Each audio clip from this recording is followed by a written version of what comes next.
পৌরাণিক উপাখ্যান।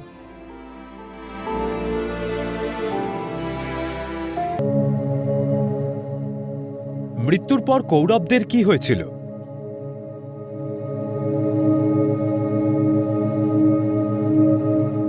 কুরুক্ষেত্রে 18 দিনের রক্তক্ষয়ী যুদ্ধ শেষে কৌরবদের সম্পূর্ণ বিনাশ ঘটে।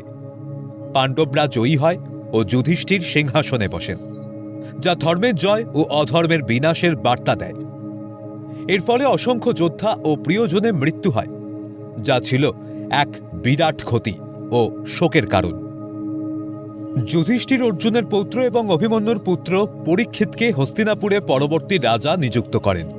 রাজকীয় পোশাক ত্যাগ করে 5 পাণ্ডব ও দ্রৌপদী হিমালয়ের পথে যাত্রা শুরু করেন, যা মহাপ্রস্থান নামে পরিচিত। কৃষ্ণের মৃত্যুর পর কলিযুগের সূচনা হয়।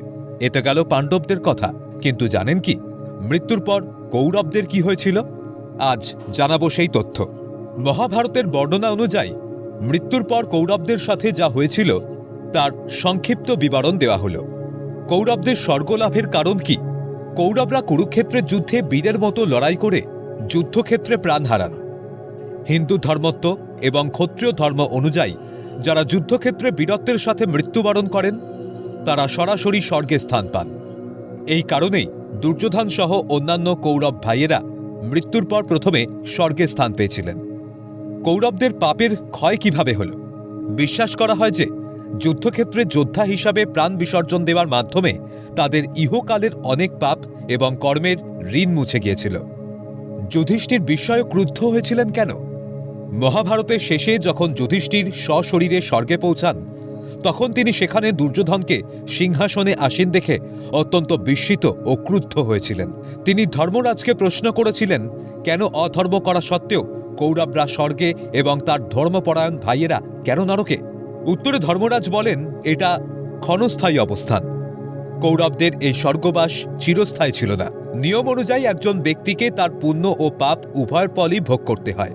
কৌরবরা বীরের ন্যায় মারা যাওয়ার কারণে আগে স্বর্গের সুখ ভোগ করেছিলেন, কিন্তু তাদের পাপের শাস্তি হিসাবে পরবর্তীতে নরকবাসও করতে হতে পারে, এমন আশ্বাস দিয়েছিলেন ধর্মরাজ। একমাত্র জীবিত কৌরব কে ছিলেন? কৌরবদের 101 ভাইয়ের মধ্যে একমাত্র যুযুৎসু যুদ্ধে বেঁচেছিলেন, যিনি ধৃতরাষ্ট্রের অন্য এক স্ত্রীর পুত্র।